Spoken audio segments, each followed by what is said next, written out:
Hi friends, ಎಲ್ಲರಿಗೂ ಮತ್ತೊಮ್ಮೆ ನನ್ನ ಚಾನಲ್ಗೆ ಸ್ವಾಗತ. ಇವತ್ತಿನ ವಿಡಿಯೋದಲ್ಲಿ ತುಂಬ ರುಚಿಕರವಾದ ಪನ್ನೀರ್ ಬಿರಿಯಾನಿ ಹೇಗೆ ಮಾಡೋದು ಅನ್ನೋದನ್ನು ತೋರಿಸ್ತಾ ಇದ್ದೀನಿ. ಒಂದು ರೀತಿಯಲ್ಲಿ ಹೋಟೆಲ್ಗಿನ್ನೂ ಹೆಚ್ಚು ರುಚಿ ಅಂತಲೇ ಹೇಳ್ಬೋದು ಈ ಬಿರಿಯಾನಿ. ಮತ್ತು ಅದೇ ರೀತಿ ತುಂಬ ಸುಲಭವಾಗಿ ಕಡಿಮೆ ಸಮಯದಲ್ಲಿ ತುಂಬ ರುಚಿಯಾಗಿ ಶುಚಿಯಾಗಿ ನಾವು ಪನ್ನೀರ್ ಬಿರಿಯಾನಿನ ಮಾಡ್ಕೋಬಹುದು. ಬನ್ನಿ ಹೇಗೆ ಮಾಡೋದು ಅನ್ನೋದನ್ನು ನೋಡೋಣ. ಫಸ್ಟಿಗೆ ನಾವು ಒಂದು ಗ್ರೀನ್ ಕಲರು ಮಸಾಲಾನ ರೆಡಿ ಮಾಡ್ಕೊಳ್ಳೋಣ. ಅದಕ್ಕೆ ಒಂದು ಸ್ವಲ್ಪ ಶುಂಠಿ ಹಾಕ್ಕೊತಿದ್ದೀನಿ, ಒಂದು ಬೆಳ್ಳುಳ್ಳಿನ ಸುಲಿದಿಟ್ಟಿದ್ದೀನಿ, ಅದ್ರ ಜೊತೆಗೆ ಸ್ವಲ್ಪ ಪುದೀನ, ಒಂದು ಸ್ವಲ್ಪ ಕೊತ್ತಂಬರಿ ಸೊಪ್ಪನ್ನ ಸೇರಿಸ್ಕೊಳ್ಳೋಣ. ಇದ್ರ ಜೊತೆಗೆ ಒಂದು 4 ಹಸಿಮೆಣಸಿನ್ಕಾಯಿನ ಹಾಕ್ಕೊತಾ ಇದ್ದೀನಿ, 2 ಏಲಕ್ಕಿ, 4 ಲವಂಗ ಹಾಕ್ಕೊತಾ ಇದ್ದೀನಿ, ಒಂದು ಸ್ವಲ್ಪ ಚಕ್ಕೆನ ಹಾಕ್ಕೊಂಡು ಒಂದು ಫೈನ್ ಪೇಸ್ಟಾಗಿ ಇದನ್ನು ರುಬ್ಕೊಂಡು ಬರೋಣ. ನೋಡಿ, ಗ್ರೀನ್ ಕಲರು ಮಸಾಲ ರೆಡಿ ಆಯಿತು. ಇದಕ್ಕೆ ಒಂದು 2 ಬೇಡಿಗೆ ಮೆಣಸಿನ್ಕಾಯಿ, ಒಂದು ಟೊಮೊಟೊನ ಹಾಕಿ ರುಬ್ಬಿ ಒಂದು ರೆಡ್ ಕಲರ್ ಮಸಾಲಾನು ಸಹ ರೆಡಿ ಮಾಡ್ಕೊಳ್ಳೋಣ, ಅಂದರೆ ಟೊಮೊಟೊ ಪ್ಯೂರಿನ ರೆಡಿ ಮಾಡ್ಕೊಳ್ಳೋಣ. ಅದ್ರ ಜೊತೆಗೇ ನೋಡಿ, ನಾನು 200 ಗ್ರಾಮಷ್ಟು ನಂದಿನಿ ಪನ್ನೀರನ್ನ ತೊಗೊಂಡಿದ್ದೀನಿ. ಇದನ್ನು ಈ ರೀತಿ ಚಿಕ್ಕ ಚಿಕ್ಕದಾಗಿ ಕ್ಯೂಬ್ಗಳನ್ನು ಕಟ್ ಮಾಡಿದ್ದೀನಿ. ಒಂದು ಸ್ವಲ್ಪ ಬಟಾಣಿ ತೊಗೊಂಡಿದ್ದೀನಿ. ಬಟಾಣಿ ಹೆಚ್ಚಿಗೆ ಹಾಕಬಾರ್ದು, ಒಂದು ಸ್ವಲ್ಪ ತೊಗೊಂಡ್ರೆ ಸಾಕು. ಒಂದು 10ರಿಂದ 15 ಬಟಾಣಿ ಅಷ್ಟೇ. ಈರುಳ್ಳಿ 2 ಈರುಳ್ಳಿನ ಕಟ್ ಮಾಡಿ ಇಟ್ಟಿದ್ದೀನಿ. ಮತ್ತು ಅಕ್ಕಿ ತೊಗೊಂಡಿದ್ದೀನಿ, ಅರ್ಧ kg ಅಷ್ಟು ಅಕ್ಕಿ ತೊಗೊಂಡಿದ್ದೀನಿ. ಅದನ್ನು ತೊಳೆದ್ಬಿಟ್ಟು ನೆನೆಸಿ ಇಟ್ಟಿದ್ದೀನಿ. ಒಂದು ಕುಕ್ಕರ್ ಇಟ್ಕೊಂಡು ಒಂದು 10 ಸ್ಪೂನಷ್ಟು ಎಣ್ಣೆ ಹಾಕ್ಕೊಳ್ಳೋಣ. ನಾವು ಊಟ ಮಾಡ್ತೀವಲ್ಲ ಅದೇ ಸ್ಪೂನಲ್ಲಿ ಒಂದು 10 ಸ್ಪೂನಷ್ಟು ಎಣ್ಣೆನ ಹಾಕ್ಕೊಂಡು ಚೆನ್ನಾಗಿ ಕಾದಾದಮೇಲೆ ಒಂದು 2 ಮರಾಠಿ ಮೊಗ್ಗನ್ನು ಸೇರಿಸ್ತಾ ಇದ್ದೀನಿ. ತೊಳೆದ್ಬಿಟ್ಟು ಹಾಕ್ಕೊಂಡ್ರೆ ಚೆನ್ನಾಗಿ ಫ್ಲೇವರ್ಸ್ ಬರುತ್ತೆ. ಒಂದು ಸ್ಟಾರ್ ಹೂವು ಹಾಕ್ಕೊತಾ ಇದ್ದೀನಿ, 2 ಪಲಾವ್ ಎಲೆ. ಇದ್ರ ಜೊತೆಗೆ ನಾವು ಕಟ್ ಮಾಡಿರೋಂಥ ಈರುಳ್ಳಿನೂ ಸಹ ಹಾಕ್ಕೊತಾ ಇದ್ದೀನಿ.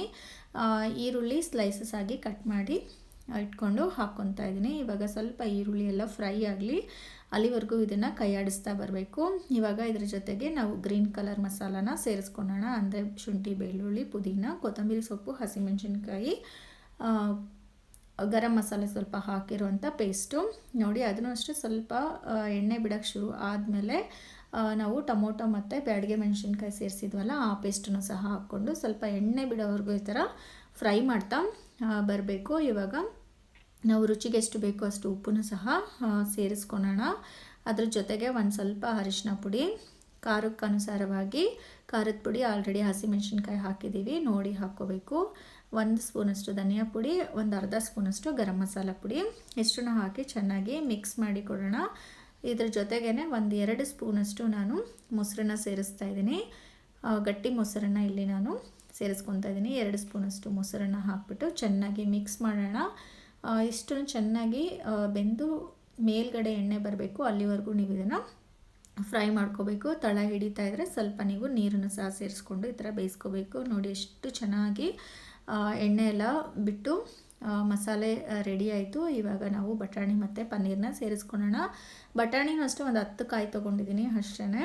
ಅದ್ರ ಜೊತೆಗೆ ಪನ್ನೀರನ್ನು ಸಹ ಹಾಕ್ಕೊಂಡು ಸ್ವಲ್ಪ ಮಿಕ್ಸ್ ಮಾಡಿ ಕೊಡೋಣ. ಪನ್ನೀರನ್ನು ಫ್ರೈ ಮಾಡೋ ಅವಶ್ಯಕತೆ ಇಲ್ಲ, ನಮಗೆ ಹೋಟೆಲ್ ಶೈಲಿಯಲ್ಲಿ ಇರೋದರಿಂದ ಇದನ್ನು ಫ್ರೈ ಮಾಡ್ತಿರೋ ಹಾಕಿದ್ರೇ ತುಂಬ ರುಚಿಕರವಾಗಿ ಇರುತ್ತೆ. ನೋಡಿ, ಒಂದು 2 ನಿಮಿಷ ಮಸಾಲದಲ್ಲೇ ಮಿಕ್ಸ್ ಮಾಡಿ ಹಾಗೆ ಬಿಟ್ಬಿಟ್ಟು ಆದಮೇಲೆ ನಾವು ಅಕ್ಕಿನ ಇದರಲ್ಲಿ ಸೇರಿಸ್ಕೊಳ್ಳೋಣ. ನೀರು ಹಾಕಿದ್ಮೇಲೆ ಅಕ್ಕಿನ ಹಾಕಬಾರ್ದು. ಫಸ್ಟು ಅಕ್ಕಿ ಹಾಕ್ಬಿಟ್ಟು ಮಸಾಲೆ ಜೊತೆ ಎಲ್ಲನೂ ಚೆನ್ನಾಗಿ ಮಿಕ್ಸ್ ಮಾಡಿ ಕೊಟ್ಬಿಟ್ರೆ ಕಲರ್ ಎಲ್ಲ ನೀಟಾಗಿ ಕೋಟಿಂಗ್ ಆಗುತ್ತೆ ಅನ್ನಕ್ಕೆ. ಈಗ ನಾವು ಇದಕ್ಕೆ ನೀರನ್ನು ಸೇರಿಸ್ಕೋಬೇಕಾಗತ್ತೆ. ನೀರು 1 ಕಪ್ಪು ಅಕ್ಕಿಗೆ 2 ಕಪ್ಪಿನಷ್ಟು ನೀರು ಪ್ರಮಾಣದಲ್ಲಿ ನೀವು ಹಾಕ್ಕೋಬೇಕು. ಸಪೋಸ್ ಏನಾದರೂ ಅಕ್ಕಿ ಏನಾದರೂ ತುಂಬ ನೆಂದಿದ್ರೆ ನೀವು ಒಂದು ಅರ್ಧ ಕಪ್ಪಿನಷ್ಟು ನೀರನ್ನು ಕಮ್ಮಿ ಮಾಡ್ಕೋಬಹುದು. ಅಂದರೆ ಒಂದು 4 ಕಪ್ಪು ಅಕ್ಕಿಗೆ ಒಂದು 7.5 ಕಪ್ಪಿನಷ್ಟು ನೀರನ್ನು ಸೇರಿಸ್ಕೋಬೇಕಾಗುತ್ತೆ.